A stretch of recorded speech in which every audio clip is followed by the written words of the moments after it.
Veja no ICL Notícias, segunda edição. Advogado do diabo. Em depoimento ao STF, ex-AGU diz que Bolsonaro questionou se havia como contestar eleição. O ultimato de Hugo Mota. Deixamos claro que o Congresso... Presidente da Câmara diz que deu 10 dias para a equipe de Haddad apresentar alternativa a aumento do IOF. Não temos nenhum problema em corrigir rota, desde que o rumo traçado pelo governo seja mantido.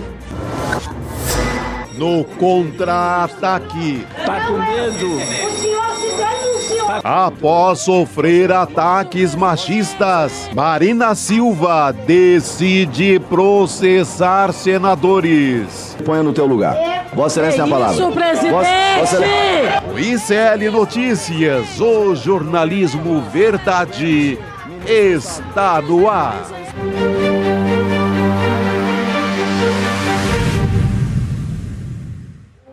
Olá, boa tarde. Seja muito bem-vindo, seja muito bem-vindo. O ICL Notícias, segunda edição, já está no ar. Estamos ao vivo nos canais do Instituto Conhecimento Liberta, Eduardo Moreira, também no canal da Voz Trabalhadora no YouTube, na Pop TV no Rio Grande do Sul e também na Web Rádio São João, diretamente de Quixadá, da nossa gloriosa Belo Ceará. E você aí que tem o seu canal de YouTube, sua rádio comunitária, etc., pode também se juntar ao ICL, sabia? Bom, tá vendo? É bom ter Chico Sá aqui, E Juliano transmitir Medeiros, direto da sua cidade. que ele também Eu quero espalhar a rede, a palavra, né? Eu quero o Brasil inteiro. Eu quero o Brasil Por favor, inteiro entre em ouvindo contato ICL. com o ICL, faça como o pessoal de Quixadá, transmita também. É isso aí, Chico Boa, Sá. garoto! Começando com tudo aqui. Boa tarde para vocês. Boa tarde. Quinta-feira aqui.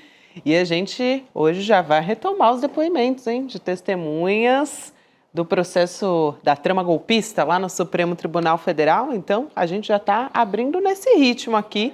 Posso começar já? Por favor. Traga-nos as Vamos informações. contar quem é que foi ouvido hoje pelo É só o Supremo ICL que Tribunal está Federal? contando essa história e os bastidores dessa história. Então, Todos os dias, em todos os detalhes, né? Exatamente. Hoje a gente teve o Bruno Bianco, ex-ministro da Advocacia Geral da União. Já começamos já te contando tudo. Ele reconheceu, olha só essa história, segundo o depoimento do Bruno Bianco, ele reconheceu que o Jair Bolsonaro perguntou para ele se teria algum meio jurídico para questionar o resultado das eleições de 2022. Ele reconheceu, isso é uma coisa. Mas o Bruno Bianco, ele disse que essa pergunta foi feita durante um encontro ali na presença dos comandantes das Forças Armadas. Só que ele negou, olha que interessante isso, né? Ele negou que o presidente tenha proposto alguma alternativa legal. O que ele falou? Abre aspas para o Bruno Bianco. O presidente da República foi específico sobre como havia ocorrido o pleito eleitoral. Me perguntou se havia problema jurídico, se vislumbrava algum problema ou algo que eu pudesse ser questionado. Eu disse que foi absolutamente transparente e essas foram as minhas considerações. E o presidente, pelo menos na minha frente, se deu por satisfeito. É curioso, porque ele perguntou se tem algum meio jurídico, mas ele não propôs nenhuma alternativa legal. Mas, gente, só o questionamento já é absurdo, né? De um presidente da República. Não, e primeiro, Gabi, que ninguém vai convencer que o Bolsonaro se deu por satisfeito ouvindo o advogado-geral da União concluindo que ele tinha perdido a eleição. Todo mundo sabe que o Bolsonaro ficou semanas e semanas fuçando, levantando dúvidas sobre o resultado das eleições, né, trazendo laudo falso, como aconteceu com aquela empresa Voto Legal, quer dizer, passou meses tentando achar. Imagina se ele ia falar com o AGU ia responder para ele que não havia forma de questionar a eleição e ele ia se dar por satisfeito. E a segunda coisa, né, Chico, acho que é mais importante, quer dizer, eles estavam buscando meios de cobrir de legalidade o golpe que eles estavam tramando. Assim como aconteceu em outros momentos da história do país, ruptura constitucional não é também uma farra, né? Tem que cobrir de legalidade, tem que fazer de conta de que tem razões, tem que buscar a aprovação da comunidade internacional. Em 64 foi assim. né? A declaração do Aldo de Moura Andrade, declarando vaga à presidência da República, o presidente do Senado, era uma forma de cobrir de legalidade aquela patifaria que estava sendo feita contra o João Goulart. E aqui o Bolsonaro estava tentando também, de alguma forma, encontrar uma brecha. E assim como perguntou para o Bruno Bianco, deve ter perguntado para muita gente qual era a brecha possível. Só para chegar mais perto, o que foram as tais pedaladas fiscais, a não ser uma busca de encobrir uma tremenda ilegalidade? Pegaram ali um artifício técnico, que nem era aquilo, depois ficou provado, mas pegaram ali uma firula e vamos embora, vamos derrubar a Dilma. Todo golpe tem uma moldurazinha de legalidade. É interessante esse aspecto que vocês trazem, meninos, até porque a gente tem o Bruno Bianco com esse depoimento, mas amanhã é muito mais bombástico, né? Amanhã, olha, quem tiver no ICL amanhã vai ter muito o que comentar, viu? Vai ser quente. Vai ter muito que comentar. No caso, não sou eu, né? A turma é boa, a turma que vai depois é boa. A Gabi queria muito estar amanhã, mas quem vai estar? Quem vai estar amanhã? Olha, Abre a amanhã... lista. Amanhã é semifinal de Champions. Só tem time grande. Pois é, time se grande. eles forem mesmo, gente, mas tem previsão. Depois a gente até vai conversar com a Juliana Dalpiva, ela vai trazer mais detalhes sobre isso, hein? Então, atenção, gente. Fica com a tem gente. Bastidor aí, fica com a gente até o Ela final. acha que vai todo mundo? Ah, não vou contar. Vou Boa, esperar então ela espera contar. aí. Calma, que vai ter bastidor. Boa. Até lá. Mas teremos a previsão Valdemar Costa Neto, atenção, Ciro Nogueira, Tarcísio de Freitas e General Pazuello. Meu Deus do céu, abriram a porta do inferno. Nossa Senhora. Pelo amor de Deus, tudo de uma vez só? Tudo de uma vez. Meu Deus do céu, como é que deixam? Já podia botar todo mundo ali já no camburão e já condenar. Não. Olha, Ave gente, Maria. agora essa turma aí vai ter muito questionamento, né? O Tarcísio de Freitas, inclusive, já teve um dia que ele estava previsto para comparecer em um outro depoimento, né? Um outro dia de depoimento lá na primeira turma, e ele não foi, né? No fim das contas. Então, Ele vamos pode depor aguardar. do Palácio dos Bandeirantes, né? Do gabinete dele também, né? Via vídeo. Pode ser uma fórmula, mas afasta um pouco e manda ver. A defesa dele eu creio que assim, tudo que ele não pode fazer é vacilar com o bolsonarismo. Porque ele depende dos votos dele, do bolsonarismo, não só para a presidência da República, até para se reeleger em São Paulo, precisa também Claro. ao governo do Estado. Ele não tem vida própria ainda para se eleger a muita coisa. Então ele precisa ser fiel, cão de guarda do Bolsonaro e dizer que é um homem honesto, que nunca ouviu ele falar em golpe, que é um homem da paz, que nunca falou de vamos fuzilar a petralhada. Ele tem que dizer esse tipo de coisa. Agora, especificamente sobre essa lista, Chico, Gabi, tem pelo menos 2 nomes aí que podem ser mais decisivos, vamos dizer assim, para adicionar elementos, claro que são aliados do Bolsonaro, vão defender o Bolsonaro, vão jogar panos quentes, mas que vão ter que dar explicações um pouco mais detalhadas. O Pazuello, o general Pazuello, deputado federal, ex-ministro da Saúde, quando aconteceu a trama do golpe aí no final do governo Bolsonaro, estava já um pouco afastado desse núcleo, né, núcleo mais duro do bolsonarismo, né? E o Tarcísio já estava aqui com campanha em São Paulo, enfim, estava como candidatíssimo em São Paulo. Agora, o Ciro Nogueira fez parte da coordenação da campanha do Bolsonaro. E passou a campanha inteira com aquela coisa irritante que vocês vão lembrar, era assim, o tic-tac, lembra? Botava um reloginho, tic-tac, algo vai acontecer, mais 72 horas. Então, isso pode ser considerado incitação também, né, algum tipo de ruptura, ele vai ter que explicar o que ele estava falando, qual era a grande questão que ia aparecer. E o outro, sem dúvida, é o Valdemar da Costa Neto, né? O Valdemar da Costa Neto, que já tem um monte de processo contra si correndo também, mas vem na condição de testemunha. É interessante, né? Porque o Valdemar Costa Neto é um dos poucos, talvez o único Esse é o parlamentar, né? Esse é o grande homem de sorte do ano, né? Porque ele está metido até o pescoço na tentativa de golpe. Ele contrata, você falou aí daquela empresa que avaliava o voto. Legal, o voto legal. Ele contrata toda aquela patifaria para dizer que as urnas eram fraudadas. Ele faz parte integralmente... Usa dinheiro público do fundo partidário. Usa dinheiro público. Ele quem banca o salário da família Bolsonaro até hoje. Assim, ele está completamente dentro do golpe e a PGR livra a cara dele. talvez por um cálculo político, não sei. Esse é o homem de sorte. Ou outra coisa, a gente não sabe. Ou tem algo esperando aí para ele, algo então, guardado para ele. Ele, devia chegar lá, agradecer ao Supremo, de joelho, que não me colocaram nessa enrascada, e, sabe, fazer ali contar uma mentira rápida e ir embora. Pode ser, né, também. Pode ser que aconteça. Pode ser que aconteça. A gente vai ter que acompanhar para saber, mas a nossa equipe tá ali. Olha, a Heloísa Vilela tá, assim, desde o primeiro momento do depoimento, ela tá lá acompanhando, né? Não tem transmissão, como o julgamento dos núcleos, que a gente acompanhou. Aliás, a gente fez uma transmissão especial aqui no ICL e acompanhou. Agora, o depoimento é só para os jornalistas que estão credenciados, né? Então, a Heloísa Vilela está ali acompanhando a história sendo feita e a gente diariamente trazendo aqui também. Agora, a gente falava sobre depoimentos importantes e tudo mais. Tem um personagem importante também do núcleo principal, que é o Braga Neto. Sim. Ele está pedindo, né, aliás, a defesa dele, de novo, a soltura, a própria soltura. Então, pediu para o ministro Alexandre de Moraes, é a 4ª vez que os advogados do Braga Neto estão pedindo para ele sair da cadeia, alegando que não tem motivo para ele continuar lá. Então, ele que é o ex-vice do Jair Bolsonaro, ele está preso desde dezembro por suspeita de obstrução nas investigações. E na semana passada, o Alexandre de Moraes ele negou o 3º pedido da defesa, então é bastante recente também. E o Xandão disse que os motivos para a prisão continuam existindo, sim. Interessante essa história, Chico, porque ontem mesmo a gente falava, Juliano, sobre como o Bolsonaro em breve pode ser enquadrado também numa tentativa de obstrução de justiça, porque está ligando para o general Mourão, aqui para dar um exemplo que saiu na coluna do Igor Gadelha, ligando para o general Mourão para dizer como é que ele tem que se portar, o que ele tem que falar no depoimento ou não, o que ele não pode implicar, o próprio Bolsonaro. Então, existe aí essa energia, né? Esse sentimento no ar, e o clima está posto. Pintou a ideia de obstrução de justiça, né?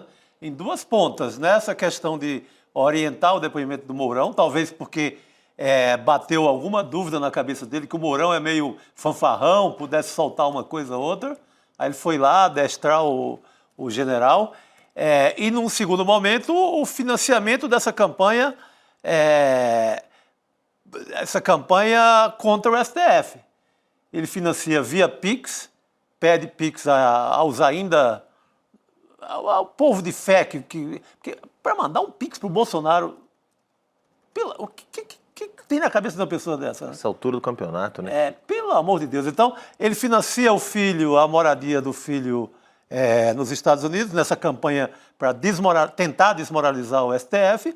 Aí é outro ponto da obstrução. Não, motivo para cadeia não falta, a gente sabe. Aquela coisa de Brasília, que um segura do lado, outro segura do outro, aí o Temer liga, agora não, e vamos segurando, é só isso.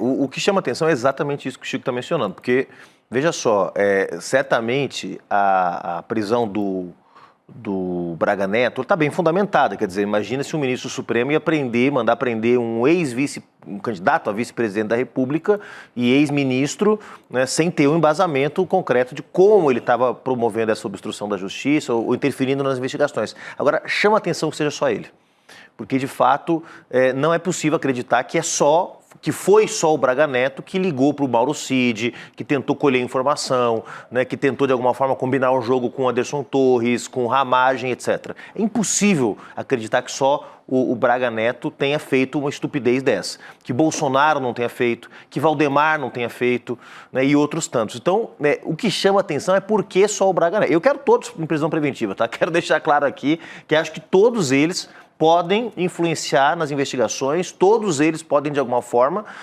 trazer dificuldades para o trabalho da justiça. Mas que só o Braga Neto esteja detido nesse momento realmente chama atenção. Não parece muito isonômico, considerando as razões. Que se é obstrução de justiça, pelo menos estava todo mundo até outro dia, ligando um para o outro, tentando combinar depoimento. Quer dizer, eu acho que, de fato, aí é nisso que a defesa do Braga Neto está se apoiando para pedir sistematicamente a sua libertação, né? Muito bem. Muito bem. Eu posso virar a página aqui para a gente também trazer outra notícia importante, porque depoimentos a gente vai continuar acompanhando. Vamos falar sobre isso mais para frente, daqui a pouquinho, na verdade. Então, vamos trazer aqui uma outra notícia a respeito do emprego, né, ou do desemprego. O emprego formal bateu recorde histórico em abril. Então, a notícia, a gente está trazendo aqui a manchete do nosso site. Vou abrir aqui para também ler o título para vocês. O IBGE, taxa de desemprego estabiliza e emprego formal tem recorde histórico em abril, que era essa que estava aqui, agora sim, na nossa página principal. Então, a taxa de desemprego ficou em 6,6%, para trazer os dados direitinho para você, no trimestre de fevereiro a abril. E a gente vai dar uma olhada no histórico dessa taxa durante o governo Lula. Então, a taxa de desemprego, desde abril de 2023, depois a gente tem, você vai vendo ali, acompanhando, né, tem uma, né, vai descendo ali a linha, e depois a gente tem em janeiro de 2024 uma subida, né, uma leve subida, depois queda de novo. Janeiro de 2025 a gente tem uma mudança e agora a gente teve essa queda, indo de 7% para 6,6%. Então, acho que a gente tem um cenário aqui interessante para analisar, né? No que está afetando também, acho que isso é importante da gente olhar também, no que está afetando ali por trás esses números, né? Eu acho que você queria trazer um aspecto aqui importante, né? Que a gente falava aqui nos bastidores antes de começar, né, Juliano? A gente comentava. Primeiro, bom, o gráfico deixa claro, né? A queda do desemprego tem a ver diretamente com a retomada do investimento público, né? O governo pôde dispor no primeiro ano, com aquela PEC da transição, 145 bilhões de reais que foram disponibilizados no orçamento. Tem um paradoxo no Brasil, né? O presidente assume com o orçamento aprovado pelo Congresso anterior, né? Sim. Então, houve ali uma negociação na transição e foi disponibilizado um orçamento extra, digamos assim, extra-teto de 145 bilhões. Isso foi decisivo, porque induziu a economia, gerou obras públicas, investimento público direto foi decisivo para que o desemprego caísse. Né? E isso é muito positivo porque o Bolsonaro retraiu durante os 3 anos, os 4 anos, na média, o investimento público. O segundo aspecto tem a ver com como que o mercado está reagindo, né, Gabi? Porque é aquela gritaria, tem muita gente empregada. O Armínio Fraga chegou a dar uma entrevista mencionando que o bom para o Brasil seria 6 anos de congelamento do salário mínimo para poder segurar o poder de consumo e com isso conter a inflação. Essa loucura dos economistas neoliberais de que sempre os mais pobres, o país, né, não pode crescer porque se crescer gera inflação e aí a taxa de juros vai lá para cima. A única solução que o mercado tem para conter a inflação é taxa de juros a juros estratosféricos, o que arrebenta o investimento privado, tem impacto direto sobre o consumo, sobre o crédito, sobre uma série de outros aspectos. E que não podemos deixar de falar também, os números são muito bons, mas nós ainda temos, exatamente no intervalo de fevereiro a abril, né, a gente levantou esse dado antes de vir para o ar aqui, uma informalidade alta. Nós temos quase 40% da força de trabalho no Brasil informal, né, sem carteira assinada. 37,9% a taxa de informalidade, quase, isso, né? No trimestre encerrado em abril, isso aí. Então, um dado que realmente também chama atenção, porque isso tem a ver também com a qualidade dos empregos. Né? Tem muita gente empregada no Brasil, mas tem muita informalidade, e essa informalidade também baixa remuneração, muitas vezes, traz consigo uma série de incertezas sobre o futuro e faz com que as pessoas não estejam tão felizes assim com o cenário econômico quanto poderiam estar, o quanto já estiveram em cenários semelhantes a esses no passado. Que é uma tendência desde a reforma trabalhista do governo Temer, né? Essa taxa de informalidade. Quando o Temer rasga qualquer ideia de trabalho formal, né, com a reforma dele... E com a lei das terceirizações também. Né? E a lei de terceirização, que foi aprovada na sequência. Então, ali ele escancara, abre a porteira para essa informalidade toda. Mas você pega os números gerais do governo, são muito bons, né? Hoje saiu também o superávit de 17,8 bilhões, que toda a imprensa chamou de superávit do governo central. Nessa hora não entra Lula na manchete. Quando a notícia é positiva, é governo central, administração federal. Só é Lula no título quando, se fosse negativo, aí ia aparecer lá. Governo Lula apresenta déficit de tanto. Isso é uma boa observação para a gente ficar atento ao mundo de como a imprensa dá as manchetes do governo Lula. Mas os números em geral, né, macros, assim, todos são muito bons. Não chegou ainda a percepção como o governo imaginava. Por conta da inflação, que agora que vai ladeira abaixo, porque o IPCA do mês também já indica que a inflação vai para o buraco, mas não chegou ainda na massa, né? Tem ainda bastante tempo, tem mais de um ano para a eleição, de chegar essa sensação, ser traduzida ali na mesa do trabalhador, esses números que a gente começa a ver agora. E a grande aposta, né, só para encerrar esse tema da economia aí, que não é o tema mais atraente aqui do jornalismo. Mas é bom, porque a gente nunca fala, né? Mas é importante, é importante. Isso afeta diretamente o A trabalhador, vida de todo né? mundo, claro. A gente também fica falando só do julgamento do Bolsonaro, enquanto o que está mexendo também com a percepção de muita Exato. gente sobre o governo e a economia. Tem a ver com a aposta que o governo fez sobre a isenção de imposto de renda, né? Até R$5.000. É a grande aposta do governo na agenda econômica e já tem relator, a comissão especial está instalada, já ocorreram 2 reuniões da comissão especial que está analisando essa proposta na Câmara, o relator Super é o Arthur importante. Lira. Agora tem um climão, nós vamos analisar na edição de hoje ainda, a relação com o Hugo Mota, com o Davi Alcolumbre. O clima no Congresso deu uma primeira azedada desde que o Hugo Mota e o Davi Alcolumbre assumiram a presidência da Câmara e do Senado, e esse Desde clima... as viagens com o presidente Lula e tudo viagem mais, pro Japão, né? viagem Isso. por aí. O trem de viagens do Lula, o Lula Tour, mas também, quer dizer, de alguma forma, esse abalo nas relações, como a gente vai analisar na edição de hoje, pode também dificultar aquela que é a principal medida do governo para aliviar o bolso do trabalhador, né, e da classe média baixa, que é a isenção de imposto de renda para quem ganha até R$5.000. Né?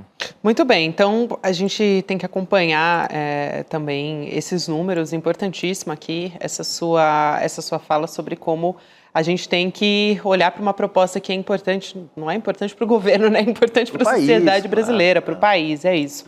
Para continuar chegando números melhores. E ficar de olho no Banco Central, porque eu acho que isso também é importante. Quer dizer, o Galípolo, o Chico mencionava aqui fora do ar, né, Chico? Quer dizer, o Galípolo tudo foi igual, uma indicação do presidente e a gestão da política monetária é idêntica, né? E há muitas pessoas no próprio governo, no PT, na base de apoio ao governo, no pessoal, criticando, e com razão, porque a política de juros do Banco Central é rigorosamente... Está na hora de descer, de derrubar esses juros também. Tudo mudou e nada mudou, né?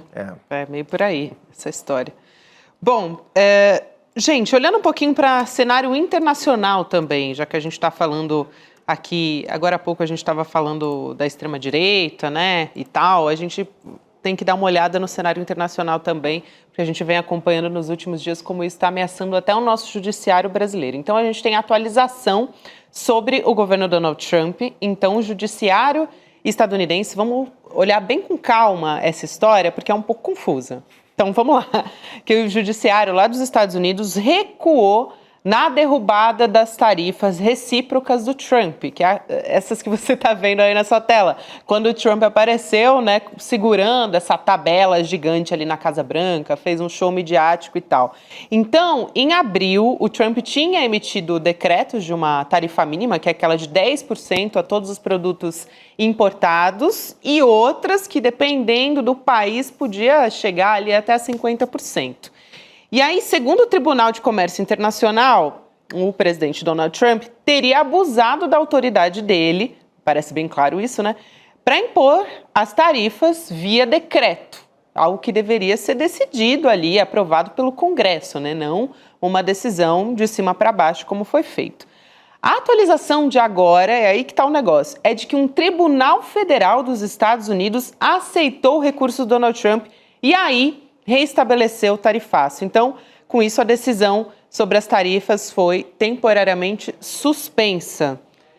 Esse é o cenário agora das tarifas que a gente ficou ali um tempão nesse vai e vem do Donald Trump e teve aquele show midiático todo, principalmente, né, colocando essas decisões de cima para baixo, essa queda de braço com a China, para depois amansar quando a China falou ali de igual para igual com o Donald Trump, né, Juliana? Voltaram a valer, portanto, as tarifas, né, tinham sido suspensas e agora voltaram a valer. Eu acho que o mais importante... Derrubou a derrubada. Derrubou a derrubada, a volta dos que não foram. O mais importante, eu acho, Gabi, Chico, nossa audiência, é que começa a se desenhar uma coisa que a gente viveu no Brasil também, que foi esse conflito entre o judiciário e o governo Bolsonaro. O judiciário, em algum momento, né, por razões que a gente conhece, né, os conflitos envolvendo ali o gabinete do ódio, ataques a ministros do Supremo, etc. e tal, estabeleceu-se uma dinâmica de freios e contrapesos mais ou menos eficiente, já que o Congresso Nacional estava aliado ao Bolsonaro por conta do orçamento secreto, estava sequestrado, não, estava comprado pelo Bolsonaro por conta do orçamento secreto, e o Judiciário, o STF, sobretudo, foi fundamental para ir colocando certos limites, né?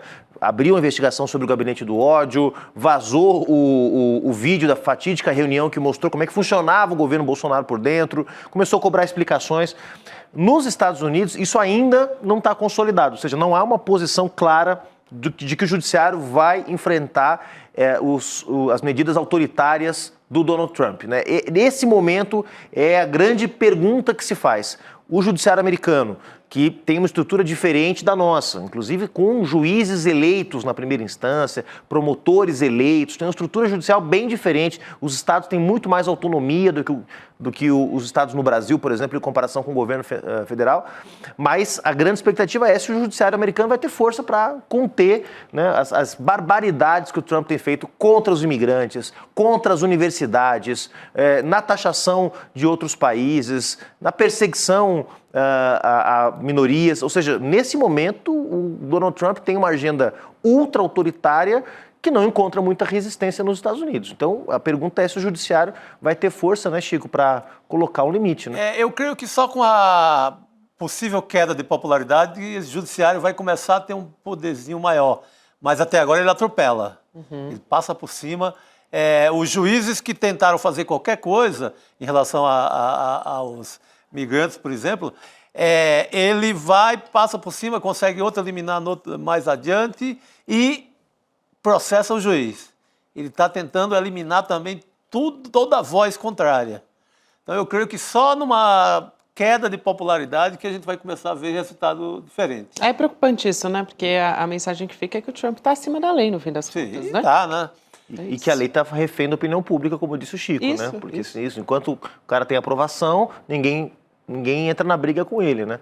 É muito grave, né? Porque, na verdade, a justiça passa a ser também, como outras dimensões do poder, um espaço que está à mercê daquilo que o humor do momento determina, né? E tem um outro aspecto dessa história aí, que são as Big Techs. A gente vem falando sobre a influência das Big Techs, né, ali, e o governo Donald Trump, a relação disso tudo. Só que tem uma história que é ruim para o Donald Trump, né? Que nessa quarta-feira, quem pulou fora do governo Trump, do barco do Donald Trump, foi o Elon Musk, conselheiro, líder do Departamento de Eficiência Governamental, o DOGE. Então, já era esperada essa saída, porque era temporária essa participação do Elon Musk no governo Trump, né? Só que a questão é o seguinte, o Elon Musk, ele saiu dizendo que está decepcionado com a lei orçamentária do Donald Trump. Tá triste. Olha, eu acho que é um indicativo muito forte. Esse cara não ia pular de um barco que tivesse dando certo.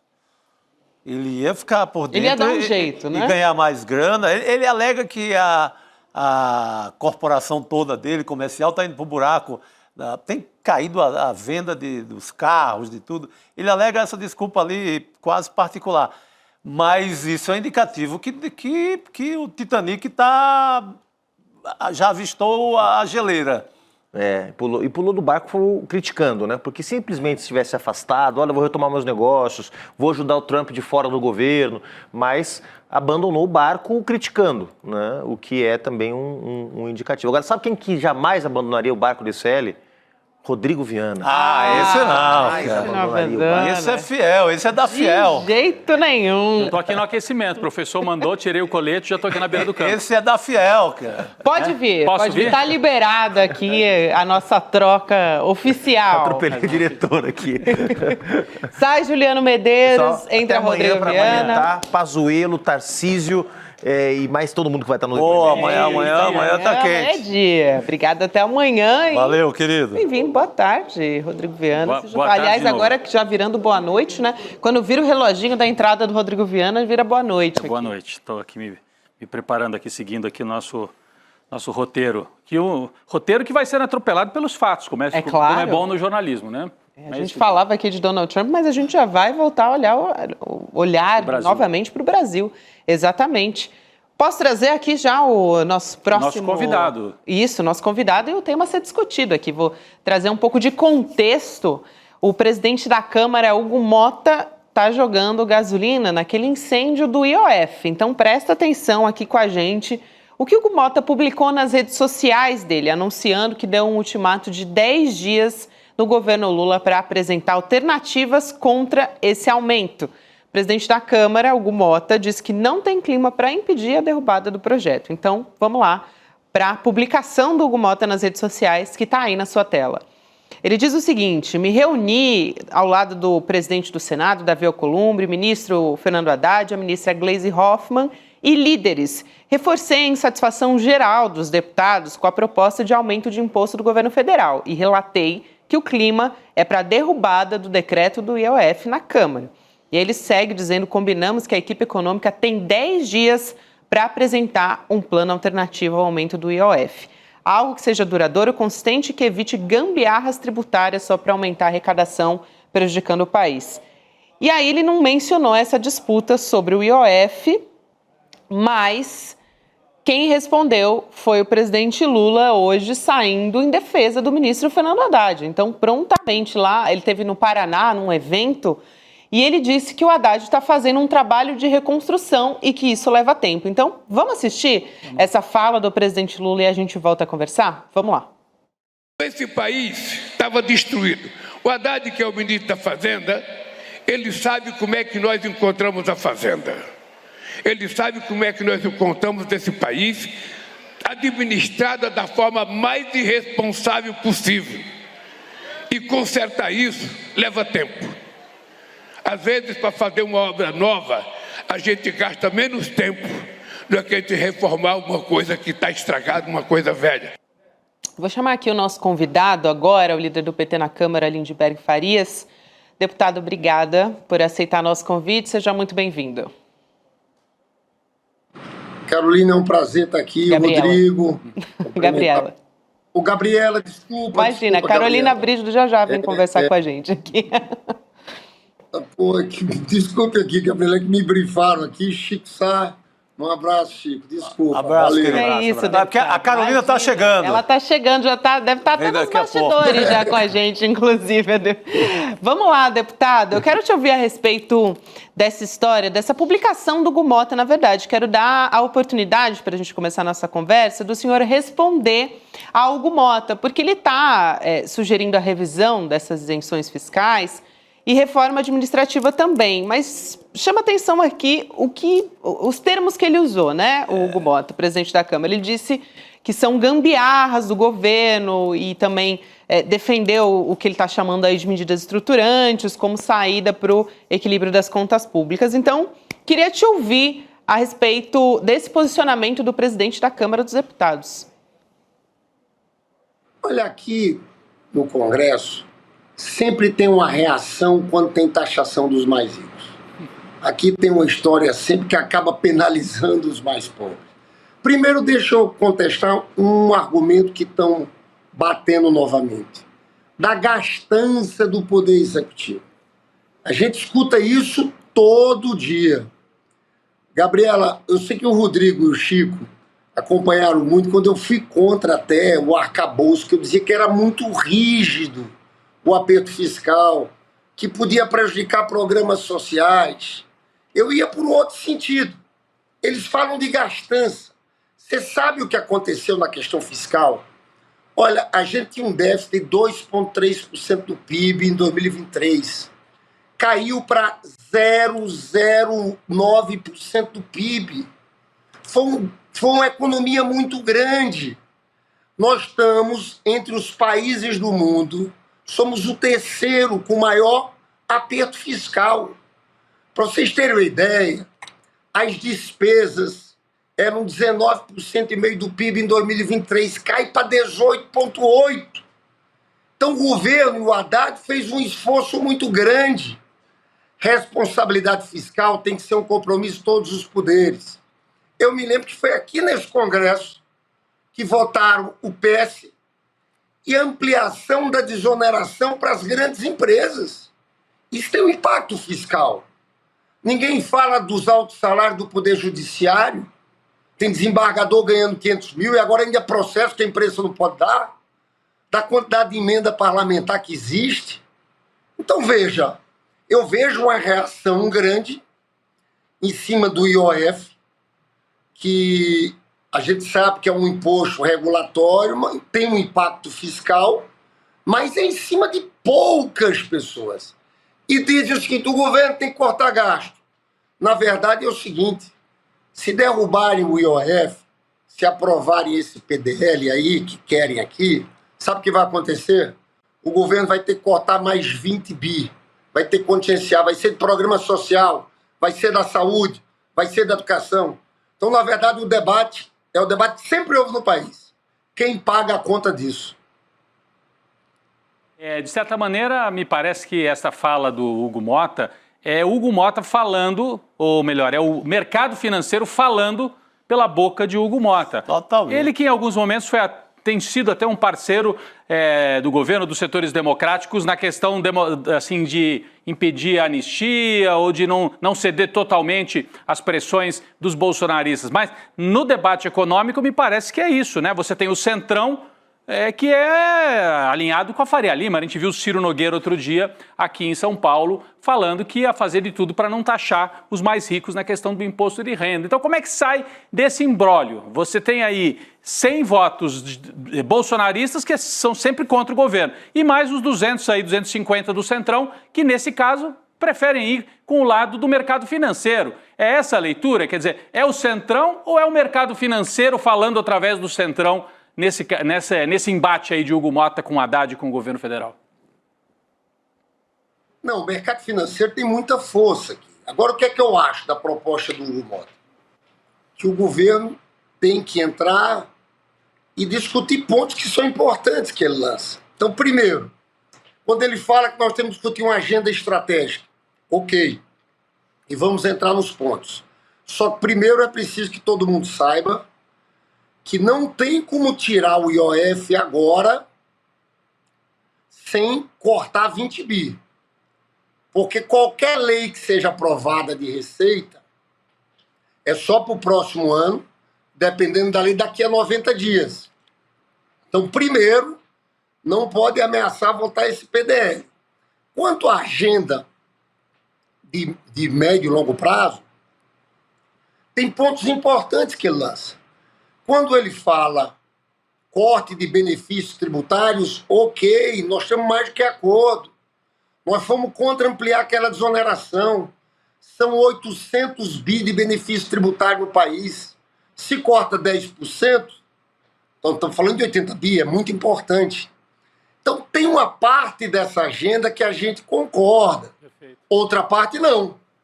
Eu sou contra desvincular saúde e educação. Nós temos um caminho longo. Desvincular saúde e educação vai ser terrível. Está nessas propostas. Nós vamos ser contra isso aqui. Reforma administrativa. Gente, o governo já mandou a questão dos militares, não foi votado aqui. Super salário dos judiciários. Se for a reforma administrativa para isso, concordamos. O problema é que, no geral, eles acabam querendo acabar com a estabilidade do servidor. Isso só facilita para o prefeito demitir pessoal concursado para botar carro comissionado dele. Então, veja, acho que o governo não tem que encarar esse debate da agenda estratégica que o Hugo propõe, que o Alcolumbre propõe, como algo negativo por si. Pode ser uma janela de oportunidades também. O que eu não aceito, eu rebato aqui, é essa tese, que é o governo gastador, como se os outros poderes não tivessem nada a ver com isso. Ah, nós não temos nada a ver com isso, nós somos os bonzinhos. A tese é furada, né?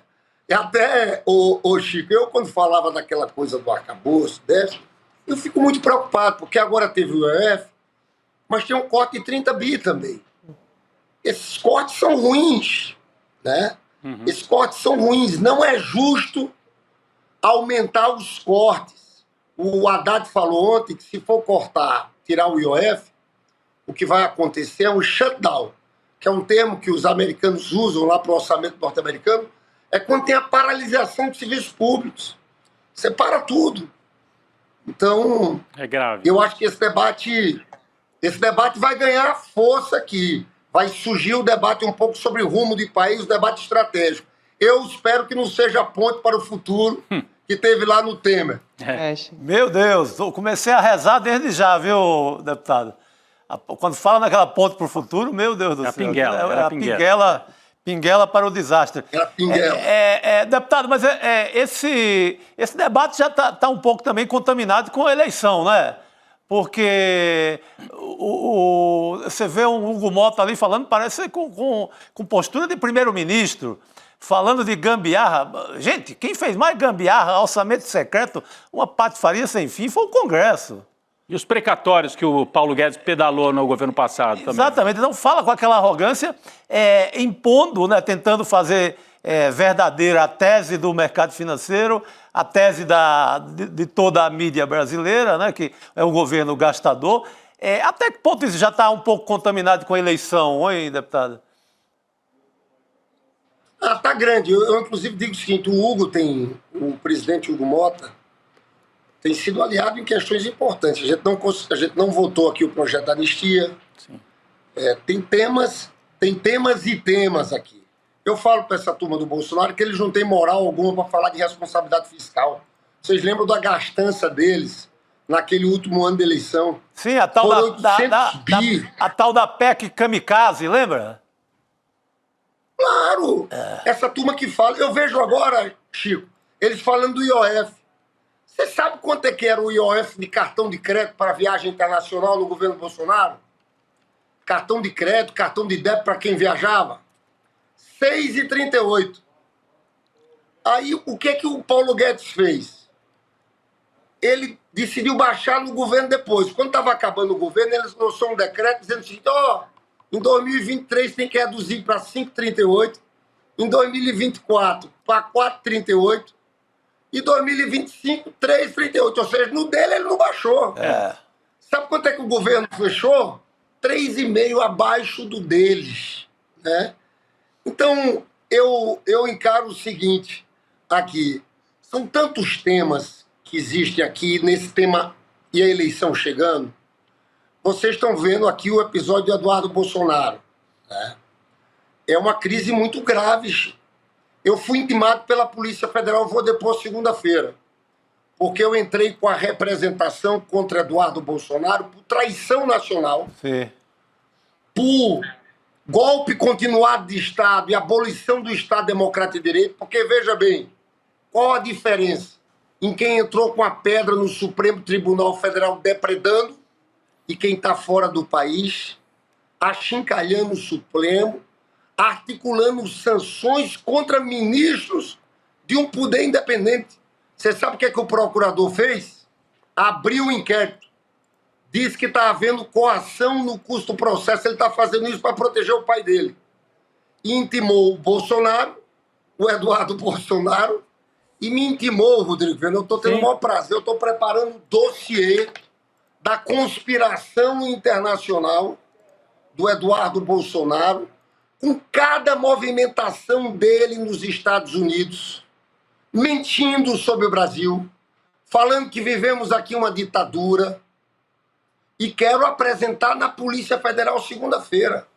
É a primeira vez que a gente tem um grupo político organizado no país, porque nem os integralistas de Plínio Salgado, que eram fascistas, eu não conheço na história alguém que defenda os interesses de uma outra bandeira dos Estados Unidos, aquele boné do Trump, Sim. à frente dos interesses nacionais, cara. O Eduardo Bolsonaro gravou um vídeo, Rodrigo, dizendo o seguinte, que está procurando autoridades americanas para sugerir que imigrantes brasileiros presos sejam transferidos para a prisão do Bukele em El Salvador. Sim, exatamente. É isso que a gente está vendo aqui. Agora, deputado... Isso tudo se mistura na véspera da eleição. Exatamente, se mistura, e eu queria aproveitar, tem um assunto de ontem para hoje. O Jair Bolsonaro também, pessoalmente, vai ter que responder nesse caso aí que o senhor levantou. A Procuradoria levou adiante e agora virou uma investigação oficial lá no STF, que é o caso do Eduardo Bolsonaro atacando as instituições brasileiras. Mas tem outro episódio. Jair Bolsonaro conversou por telefone com uma testemunha, com Hamilton Mourão, senador, ex-vice-presidente. O senhor acha que tem motivo, deputado Lindbergh, para uma prisão preventiva? Ontem o Chico Sá comentava isso aqui, a Gabi também.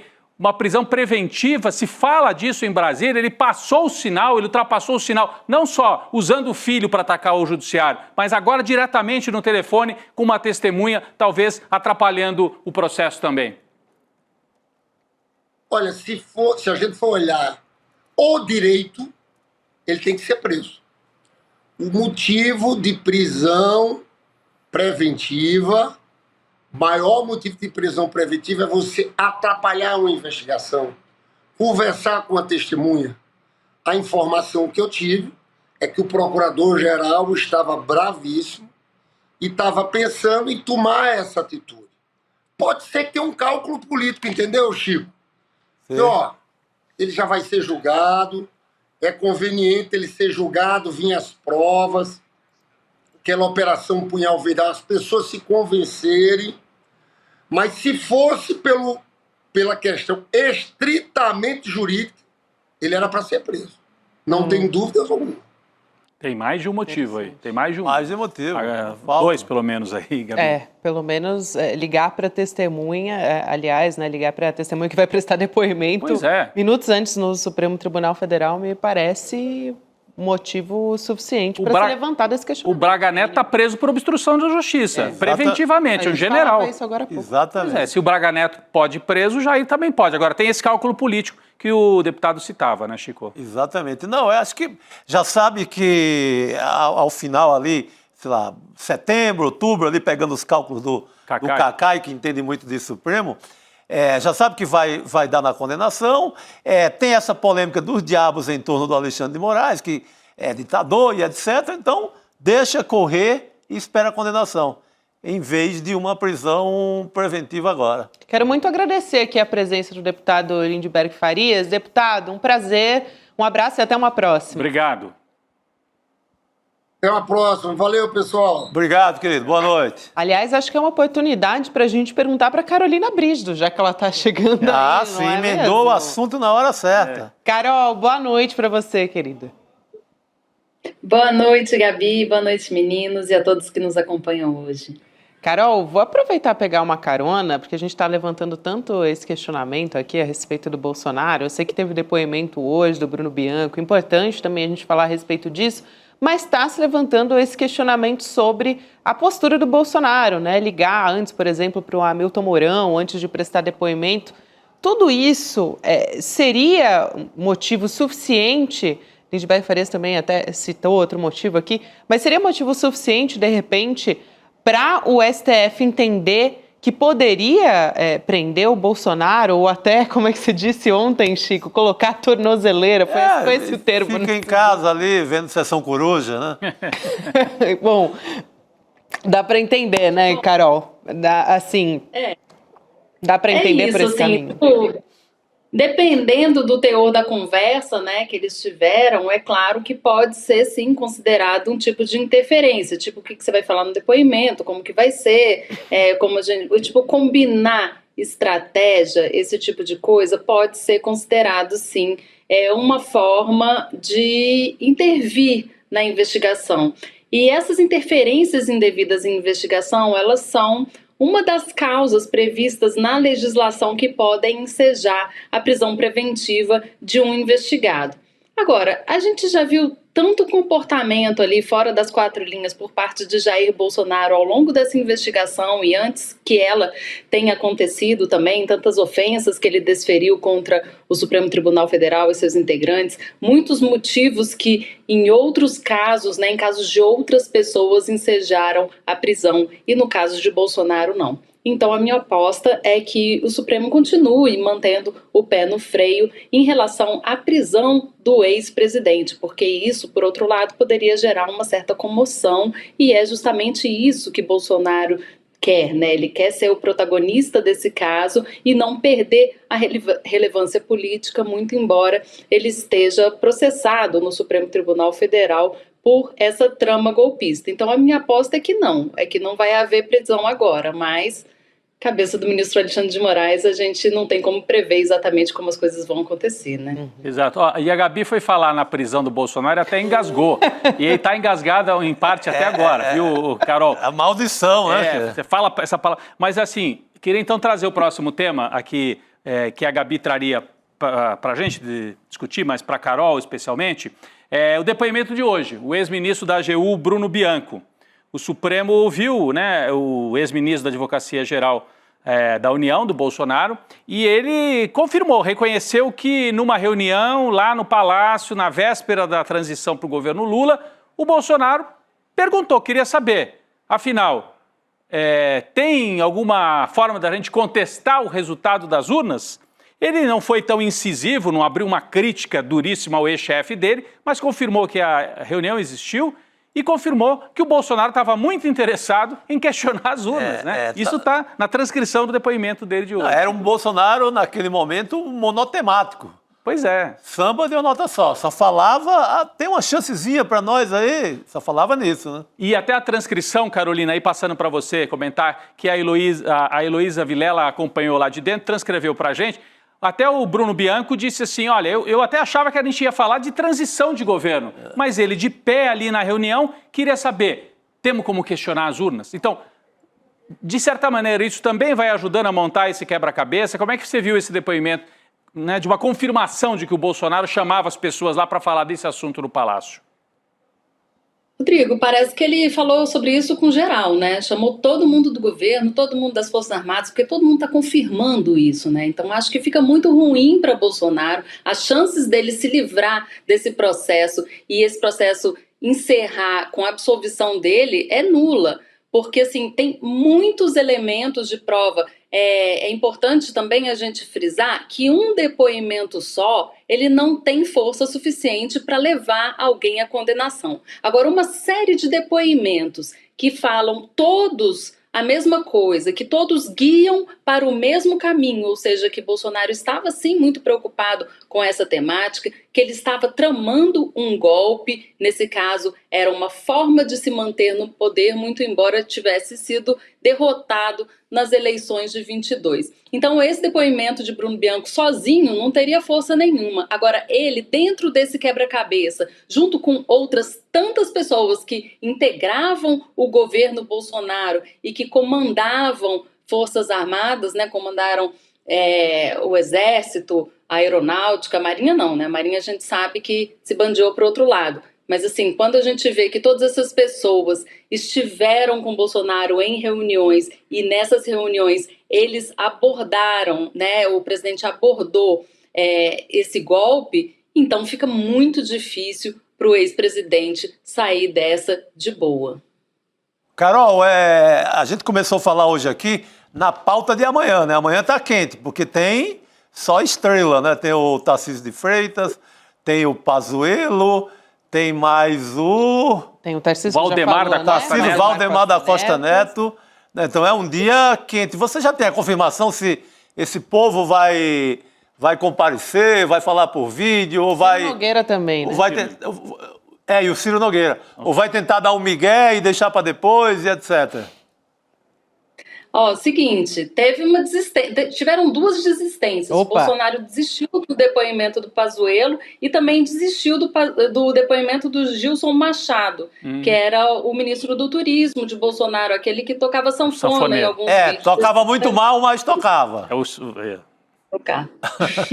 Enfim, de todo modo, essas pessoas não vão participar e eu acho que a grande estrela do dia vai ser Tarcísio de Freitas, né? Ele foi chamado para ser uma testemunha de defesa de Jair Bolsonaro. Jair Bolsonaro colocou ele ali no rol de testemunhas de defesa, justamente porque o nome de Tarcísio de Freitas figurava ali no Palácio da Alvorada em reuniões com Bolsonaro naquela época em que ele estava justamente tramando um golpe de Estado. Então, em outras ocasiões, Tarcísio de Freitas já deu declarações públicas isentando o ex-chefe dele de qualquer trama golpista e o que se espera é que ele faça o mesmo perante o Supremo Tribunal Federal. Qual a importância desse movimento de Tarcísio de Freitas, da presença dele amanhã perante o STF? Na verdade, o Tarcísio tá ali na vez, né? Tá ali no banco de reserva. Bolsonaro continua convicto, né? Só ele está convicto de que ele vai poder se candidatar em 26, Mas se a inelegibilidade dele persistir até a eleição do ano que vem, que é o mais provável que aconteça, não existe caminho jurídico para ele se eleger hoje, né, se candidatar hoje, então Tarcísio de Freitas seria uma das opções de Bolsonaro para entrar como candidato a presidente da República. Quando ele chega lá e essa imagem dele defendendo o Bolsonaro, dizendo que Bolsonaro não fez nada disso, é claro que ele se cacifa mais para essa vaga nas urnas em 26 e se consolida, né, como um nome ali importante, um defensor do bolsonarismo que faz isso, inclusive, perante o STF. Esses depoimentos estão todos acontecendo por videoconferência, um telão que fica lá na sala da primeira turma do STF e que fica sendo transmitido esses depoimentos que estão sendo conduzidos pessoalmente pelo ministro Alexandre de Moraes, numa situação totalmente atípica. Normalmente, no Supremo Tribunal Federal, os ministros delegam para os juízes auxiliares de seus gabinetes a condução dos depoimentos para instruir esse tipo de ação. Carol, você resumiu bem e até trouxe o quadro, a gente consegue imaginar isso, né? A sala, o telão e tudo. É um teste também para o Tarcísio. Eu diria que é um teste para os dois lados até. O Tarcísio, como é que ele consegue mostrar que ele é fiel ao Bolsonaro, então ele não pode trair o Bolsonaro ali, dar nenhuma escapada, escorregada que permita, enfim, prejudicar ainda mais o Bolsonaro, né? Então ele vai jogar para empatar, vai negar que o Bolsonaro tenha tratado de golpe.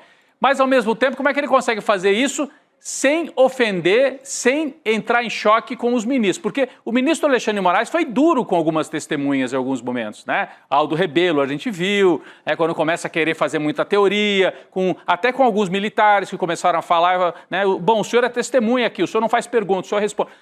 Vamos ver como é que vai ser a relação. Para mim também é um teste, ver se o Tarcísio vai ser mais bem tratado pelo Supremo, por uma parte dos ministros e tal, do que outras testemunhas. É um teste, amanhã vai ser um teste importante.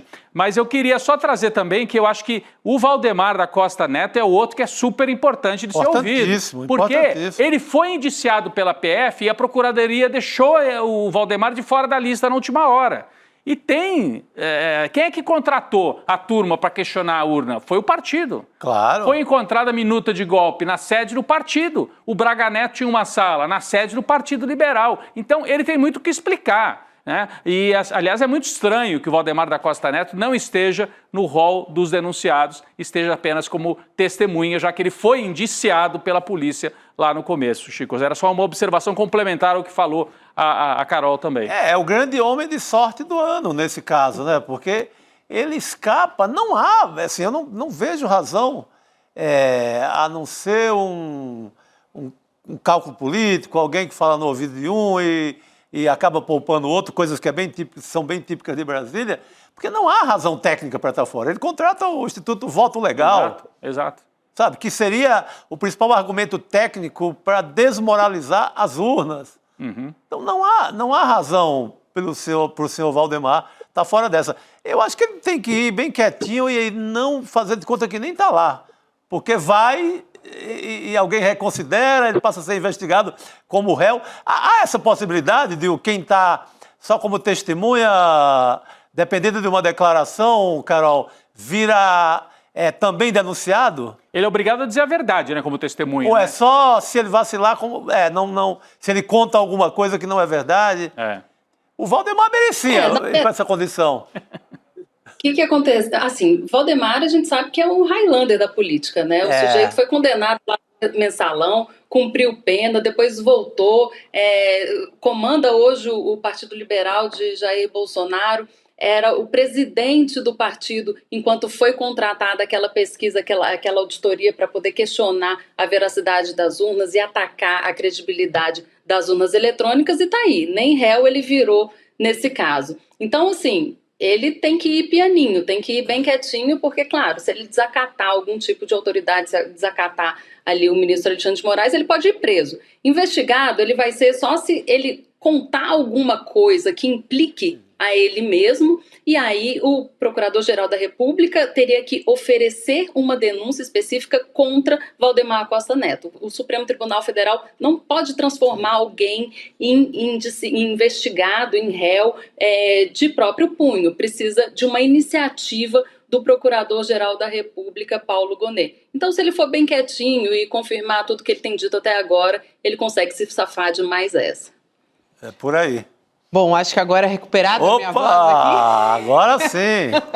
Tive um exposed da tosse ao vivo. Abemos Gabriela de novo. Recuperada aqui. Ela voltou. Queria aproveitar também para mudar um pouco amanhã. A gente tem esses depoimentos, pelo menos a expectativa desses depoimentos super importantes aqui e que são chave nesse julgamento.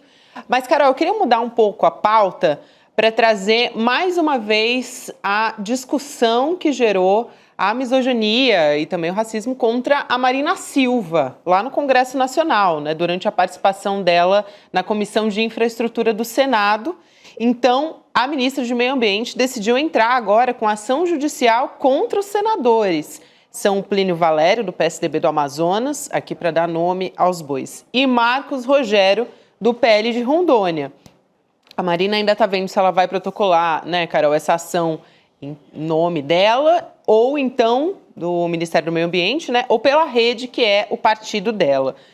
A federação, a Rede PSOL, decidiu que vai acionar o Conselho de Ética do Senado, que é também uma outra frente aí importante, né, contra os dois parlamentares que eu já comentei aqui, o senador Plínio Valério e também o Marcos Rogério, por quebra de decoro. A gente falou sobre isso desde o dia 1, né? Assim que a gente viu a cena, a gente falou, gente, isso é quebra de decoro parlamentar, né? Claramente. Mas eles podem, se eles forem condenados nesse caso, até perder um mandato, Carol, ou não?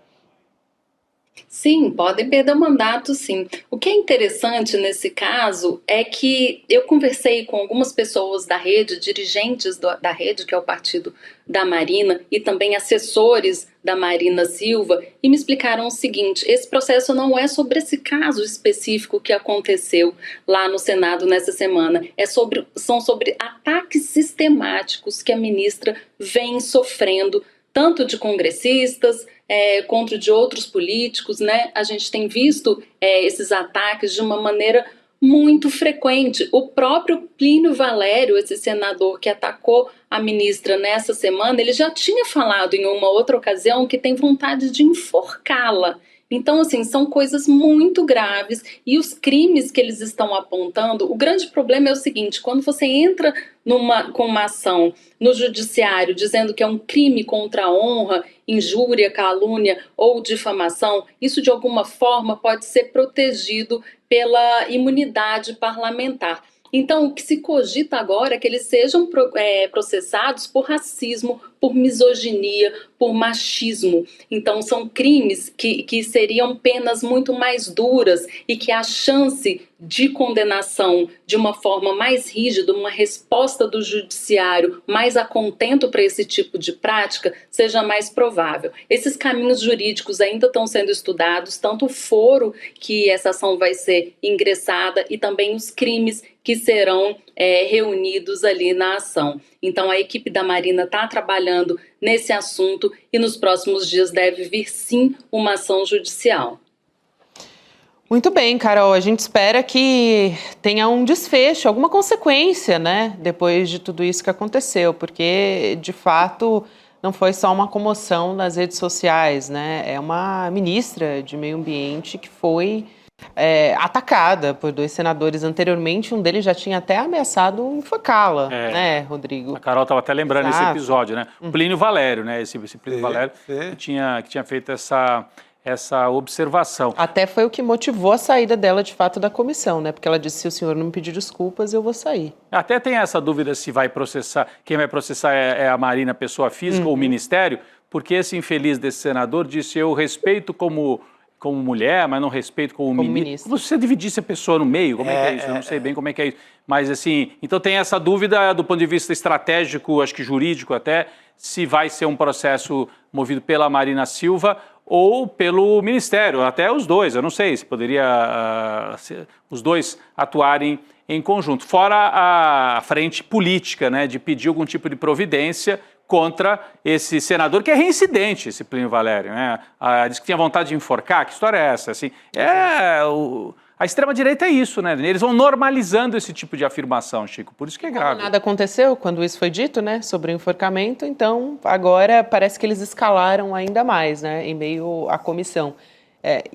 Justamente, eu acho que a intenção desses senhores era constranger, desgastar a imagem da ministra, mas o efeito está sendo bastante contrário, ainda bem. Não, e outra coisa que acontece, assim, só uma avaliação, quando você pega todas as pesquisas eleitorais, resultado eleitoral de 22 e as pesquisas até hoje, quem é que pode derrotar o bolsonarismo? As mulheres. As mulheres. É o voto das mulheres. Agindo assim, eles estão mantendo isso e até aprofundando essa impressão, mesmo quem não é de esquerda, quem não é PT, quem nem tanto gosta do Lula, mas olha quem é que está do outro lado. E a mulher que assiste isso não precisa de muita explicação, eu imagino, né, Carol, para entender o que é do outro lado, esse tipo de fala, né? Eu não sei, até o testemunho, a gente ouviu aqui a Vivian falando no primeiro dia, a nossa apresentadora de manhã, a Gabi. Eu queria ouvir você também sobre isso, assim, o que sente uma mulher jornalista quando vê aquilo? Você tem que entrevistar depois, às vezes, o senador, né? Então, deve dar uma aflição, assim, eu não sei que tipo de revolta que isso provoca,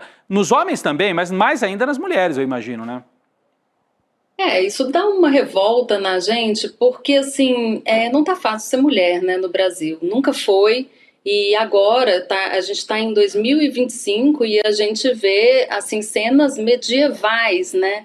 Não só públicas, mas também da vida privada. Se a gente vê a quantidade de mulheres, independente da classe social, que sofre algum tipo de violência na rua ou dentro de casa, os números são impressionantes. E isso não acaba, assim, para os jornalistas, né, para as jornalistas, para as pessoas que exercem atividade política e para as pessoas que não estão, assim, tão na vitrine. A gente também, como jornalista, Gabi também vai poder dizer, a gente sofre muito tipo de preconceito, muito tipo de ataque e muitas vezes a gente tem que engolir, porque como a gente reporta as notícias, né, a nossa profissão é reportar a notícia, muitas vezes a gente fica tentando sair ali da vitrine para não ser a gente mesmo a notícia. Mas olha, tá difícil no Brasil.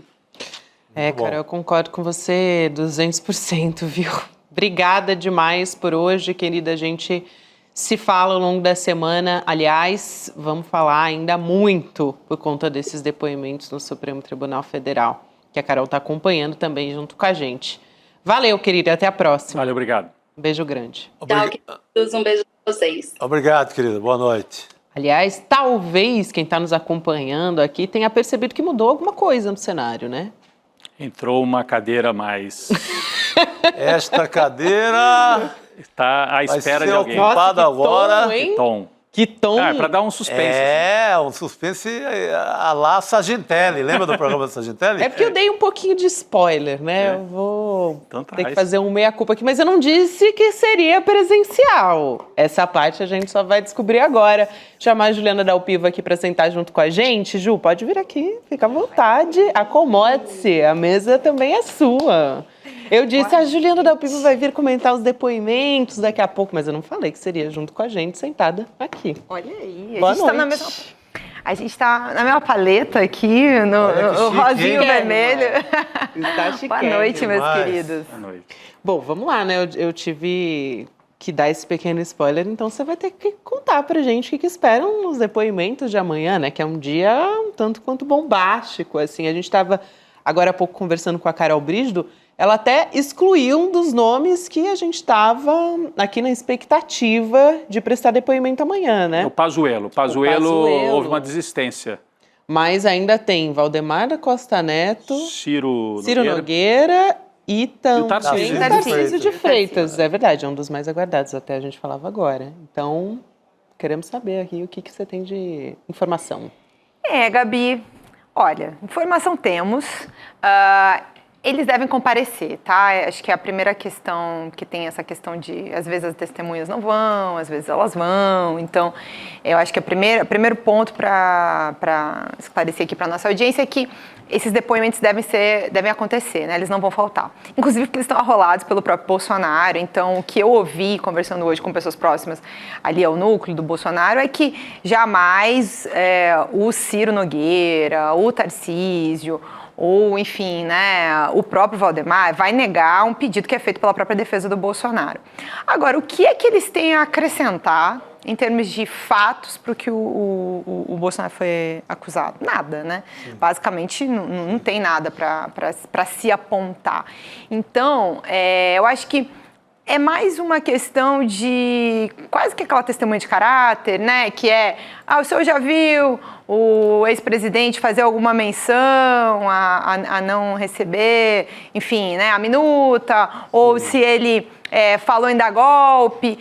Porque aí entra, né? Até eu acompanhei alguns dos depoimentos, a situação já estava clara para mim desde a delação do Cid. Eles não vão usar, Rodrigo, Gabi, Chico, essa terminologia quando estão discutindo, né? Claro. Ele não vai dizer, eu vou dar um golpe. O Bolsonaro não firmava isso assim, nem os generais, nem os kids pretos. Na cabeça deles, eles estavam lá dentro dessa lógica radical, extremista, agindo em prol do país, né? Na cabeça maluca deles e criminosa, maluca, mas criminosa também, é assim. Então, eles não estavam usando essa terminologia. Eles provavelmente serão muito pouco questionados pela acusação, né? Pela PGR, até porque não tem muito a acrescentar. É mais, assim, para circunstanciar alguma coisa ou outra. Eles sequer são colocados, essas pessoas, né? O Ciro, o Valdemar, o Tarcísio, os pontos-chave de fato de acusação, o nome deles não apareceu. Depoimento do general Freire Gomes, depoimento do brigadeiro Batista Júnior. Em nenhum momento o Ciro Nogueira é citado, o Valdemar é citado, o Tarcísio é citado. Então, assim, eles nada têm de fato a acrescentar para a denúncia, a não ser o Bolsonaro dizer que teve uma conversa lateral. É tudo lateral, não tem nada central, né? Então, assim, eu acho que é um último dia de fechar os depoimentos dessa fase.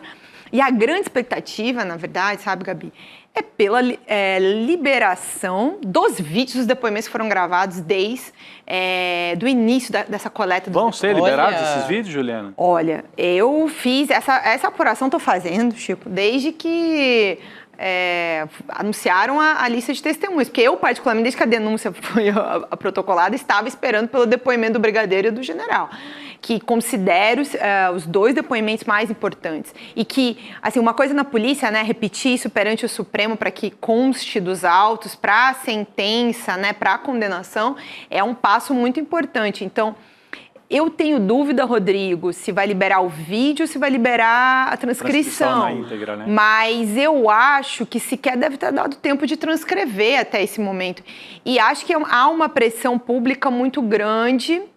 O processo é público, então, assim, tanto é público que a gente pode ir lá assistir o depoimento, e o que nos foi informado era que não podia liberar o vídeo para não ajudar ali, combinação de testemunho, o que me pareceu na prática uma grande balela, porque a gente noticiava tudo, então não tinha muito como evitar, né? Os principais pontos foram colocados. Agora, então... Mas deve liberar, sim. Deve liberar. Agora, então, menos ainda, né? Se esse era um fator complicador, agora menos ainda, né, Chico? Porque a imprensa inteira já noticiou, a gente fala sobre isso. É a alegação técnica, né? Que nessa fase, se eu defendo... Sei lá, se eu defendo o Braga Neto, eu não posso ter acesso ao que testemunhas de outros falaram. Gente, está escancarado, não tem isso. A imprensa acompanha e divulga, né? Não tem mais essa razão. Tem que transmitir, tem que tornar público. Eu tenho uma outra curiosidade também, mas acho que você não vai ter a resposta, mas o que vai acontecer com o Paulo Figueiredo? Que ele é denunciado... Seria o núcleo 5. Né? Ele sozinho é o núcleo 5. Todo mundo, né? As pessoas foram, viraram réus, menos 2, e o caso dele ficou parado até agora. E ele continua insuflando lá dos Estados Unidos contra o Supremo, fazendo manifestações contra o Supremo Tribunal Federal. Será que ele vai ser julgado à revelia, como se diz aí? Eu acredito que sim. Não sei se já, né? Porque assim, são algumas etapas, né, Rodrigo? Não chegou ainda a avaliação da denúncia contra o Paulo Figueiredo. Pois é. Então, a denúncia me parece que deve ser, sim, avaliada à revelia, sim, sem apresentação de defesa. Agora, o próximo passo, que é o julgamento, efetivamente, né, da condenação, é que aí a gente vai ter que ver. Agora, ele também, ele também é mais lateral ao caso, né? Ele está oferecido à parte em função de uma série de questões, mas a gente não pode perder de vista o centro da coisa. Sim. O núcleo 1, né? Que é o que importa. Mas me parece que o caso vai tramitar e não me parece que ele vai voltar dos Estados Unidos, porque essa gente não é dada a responder, né? Até porque vai responder o que e como. Esse é o ponto, né? Vai dizer o quê? Tá tudo muito claro, descrito, delineado, provado. Paulo Figueiredo, estou falando aqui como se todo mundo tivesse intimidade, né? É o neto do ex-ditador, do ditador João Figueiredo, que trabalhou supostamente como jornalista na Jovem Pan. O Alexandre de Moraes diria pseudo-jornalista. Pseudo-jornalista, foi assim que ele Não se sou referiu eu, ao Paulo Figueiredo, e que teria ajudado a disseminar as notícias que interessavam para o núcleo golpista, ajudando a passar adiante exatamente as teses que eles queriam, usando o microfone de uma concessão pública. Exatamente. Que é a Rádio Jovem Pan, isso que é grave também. E agora tem um processo, a Jovem Pan responde um processo do Ministério Público Federal por causa disso também. E agora o Paulo Figueiredo está junto do Eduardo nessa campanha para desmoralizar o STF. O STF, o Procurador-Geral, por isso que eu acho que ele é um personagem lateral na trama do golpe, mas ele tem um papel central não diria, mas importante na agitação política que continua lá dos Estados Unidos. Dissemina, né? Continua. Ele está ali procurando esse papel, de ser um dos porta-vozes desse grupo. Inclusive agora, do lado de fora, né, tentando fazer parte dessa articulação golpista internacional, porque eles continuam tentando contra a democracia brasileira agora de fora dos Estados Unidos, né? Não à toa essa semana também Eduardo Bolsonaro entrou na mira do Supremo Tribunal Federal. Isso. Bom, gente, vamos falar sobre o Império Malafaia? Sim, o personagem importantíssimo aí também da extrema-direita, né? Então, por isso também Juliana Del Piva está aqui. A gente tem falado todos os dias sobre a estreia do documentário, que é daqui a pouco, 8 horas da noite. Antes de trazer o trailer, queria que a Ju comentasse um pouco aí sobre a expectativa, como é que tá o documentário, o que as pessoas podem esperar, porque é inédito, né? Mas a gente aqui nos bastidores, eu ainda não assisti, mas Juliana assistiu, enfim, se envolveu em todo o processo. Veja, olha que sacanagem a gente fez com a Gabi, né? A Gabi participou da produção, a Gabi participou do podcast, né? Ela esteve com a gente, alguns episódios eu ouvi abrilhantando toda a nossa edição e também, assim, acho que é importante dizer, mais do que ali as narrações que ela fez, ela também foi uma grande conselheira desse caminho todo da produção, indicando cada pedaço, assim, para que a gente pudesse construir. Então, se vocês gostaram, vocês curtiram, tem muito dedo da Gabi também. Obrigada. Nesse trabalho. E o que eu vou adiantar? Né? É curioso juntar uma edição que era de áudio, né, de um roteiro que foi construído para ser um podcast, mas que também foi pensado em vídeo. E aí tem um pouco de Cristiano Botafogo com o DNA do ICL nessa construção. Então, assim, temos ali nosso querido editor de áudio, que é do Medo e Delírio. Mago dos áudios. Mago dos áudios, com pitadas de humor e ironia muito certeiras. Mas a gente também tem uma coleção de imagens muito interessante para fazer com que as pessoas compreendam de onde veio este homem que se apresenta hoje, né? Um pastor que quer jogar o grande jogo da política brasileira, que está financiando manifestações extremistas, da onde vem o dinheiro que ele construiu para si próprio, para construir o seu império, o seu patrimônio, e o seu patrimônio financeiro, mas também o seu patrimônio político, porque ele construiu um nome em torno desse império da fé, né? Ele tem hoje uma representação muito importante junto a um numeroso grupo da população brasileira. E ele puxa para si isso, né, Gabi? Ele puxa para ele esse discurso em defesa do Bolsonaro, em defesa dessas teses golpistas, mas misturando também, em vários momentos, com a religião, a igreja que ele comanda. E aí tudo é uma mesma coisa, Rodrigo, né? É tal de jatinho que está no nome da associação, do dinheiro que vem da igreja, que é da associação, e tudo é ele que manda, e os carros que ele usa. Então, assim, tudo é ele que comanda, mas nem tudo está no CPF dele. Em resumo, é por aí.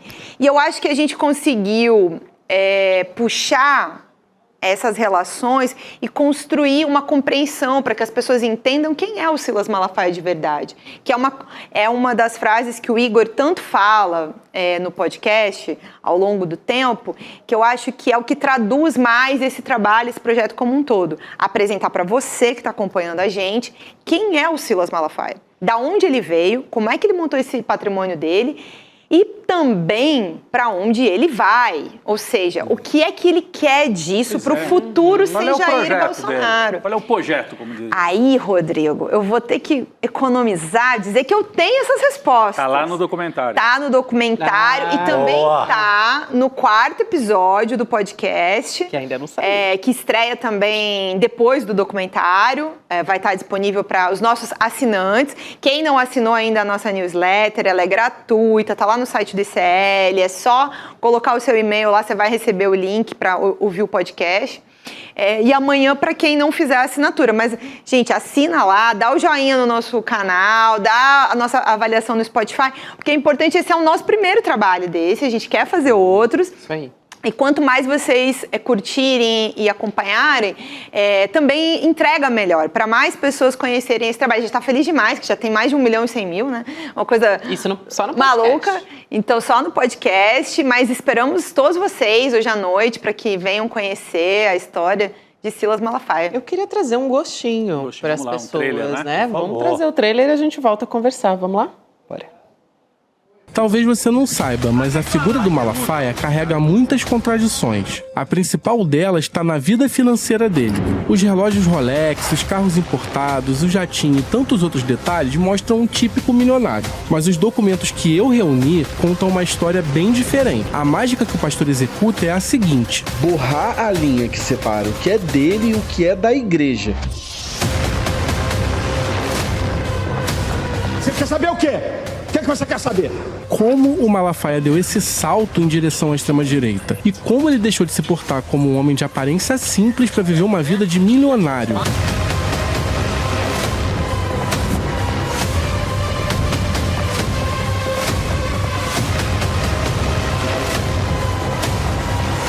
Posso cravar isso por causa de um outro documento que permanecia escondido até hoje e eu vou revelar para você com exclusividade. Não faz isso não, cara. Entender quem Silas Malafaia é de verdade. Vocês estão com informação aí que eu tô até admirado. Informação, gente. Tô até admirado. A gente não aguenta, né? Toda vez que esse áudio vai pro ar, a gente... Pra mim podia ficar rodando em looping. Eu tenho um agradecimento especial, Malafaia, por ter enviado esse áudio. Porque realmente, assim, quando ele... a gente conversou com ele em 2 momentos diferentes, né? E esse áudio ele mandou quando a gente conseguiu, já fechando a matéria, ter todas as questões, últimas questões para enviar para ele. E aí ele mandou esse áudio. Quando eu ouvi ele, assim, eu falei assim... Gente, ele resumiu muito do trabalho, tá? Até o Malafaia está admirado com o tanto de informação que o Igor conseguiu reunir, sabe?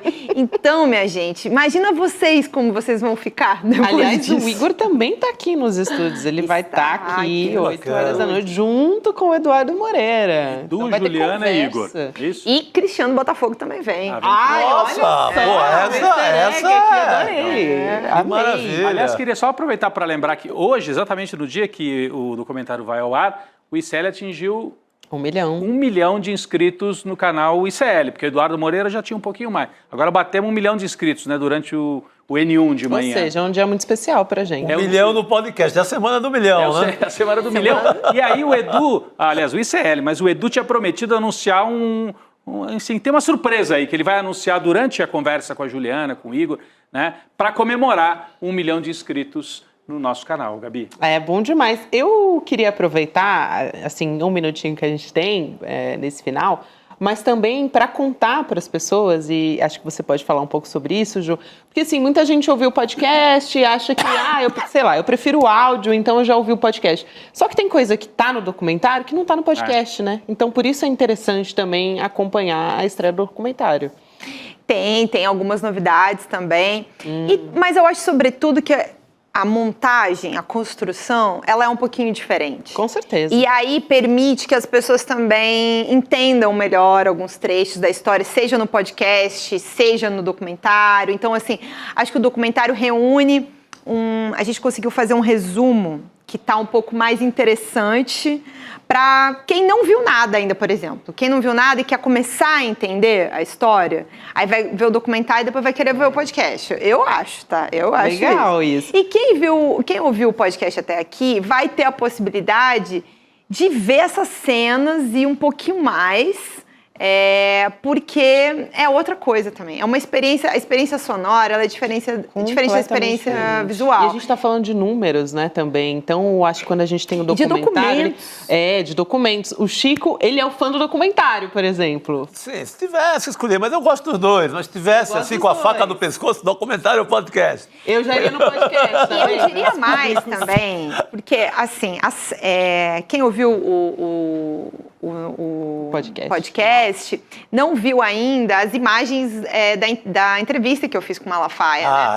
Algumas coisinhas a gente trouxe aqui no N1, devagarinho. As reações, a expressão. Mas tem mais no documentário e também vai ter para a plataforma do ICL, para os nossos assinantes, a íntegra da entrevista também vai estar disponível. Vão poder assistir toda a entrevista, tem 1 hora de entrevista. Então, material de novidade é o que não falta. Olha, gente, então, É como o nome diz, é um documento sobre um personagem que se tornou central na extrema-direita do Brasil. Assim, eu acho que a gente já expôs todos os motivos e um pouco mais do porquê que vale a pena a gente acompanhar o documentário daqui a pouco, às 8 horas da noite, né? Daqui a pouquinho. A gente vai lançar agora, para quem está nos acompanhando, uma contagem regressiva ali de 1 hora. Então, é o tempo suficiente para você dar uma pausa, acabou o N2, vou dar uma respirada, tomar um café, jantar, né, enfim... E volta para casa às 8 horas, assiste o documentário, acompanha a conversa, vai valer muito a pena. É isso aí, documentário mais a conversa ao vivo. Não, e a novidade, que o Edu vai anunciar. O Edu vai anunciar. Por 1 milhão, por 1 milhão. São as, ele já trouxe. Que eu saiba, mais de uma. A equipe de marketing lá do Jaco estava preparando assim, um pacote gigante de coisa para oferecer para quem for acompanhar o evento. Legal. Então, e vocês vão conhecer o Botafogo, o Cristiano Botafogo. Que é o mago do som, e muita gente não viu a cara dele ainda, então é a chance, né? Esse foi o easter egg, então. Chico Sá, Rodrigo Viana, Dinandal Piva. Vamos nessa? Vamos lá. Por favor. Vamos acompanhar. Boa noite para todo mundo. Boa noite, gente. Chegou o dia. Depois de 1 ano de investigação e análise de mais de 30 mil páginas de documentos, a gente vai contar para você o que o Silas Malafaia tentou esconder durante vários anos sobre o patrimônio dele. Eu tô falando dos valores que ele recebeu da igreja, das viagens de jatinho e dos carros importados. O documentário Império Malafaia estreia hoje, às 8 horas da noite, aqui no canal do ICL. Olá, olá, olê, olê, olê, olá. Eu sou o Lindener Pareto, historiador, e tenho um convite especial para vocês para acompanharem o Provocação Histórica aqui nos canais do Instituto Conhecimento Liberta. Toda quarta-feira, às 7 da noite, logo após o ICL Notícias 2ª edição, convidados e convidadas que ajudam a gente a pensar o passado, a criticar o presente e a projetar alternativas de futuro para um Brasil diferente, para um mundo diferente. E se no cotidiano dificílimo do trabalho você perdeu o episódio inédito, não se preocupe, você pode assistir também toda quinta-feira a reprise, logo após o Rolê ICL, ao 12h30. Venha pro Provocação Histórica.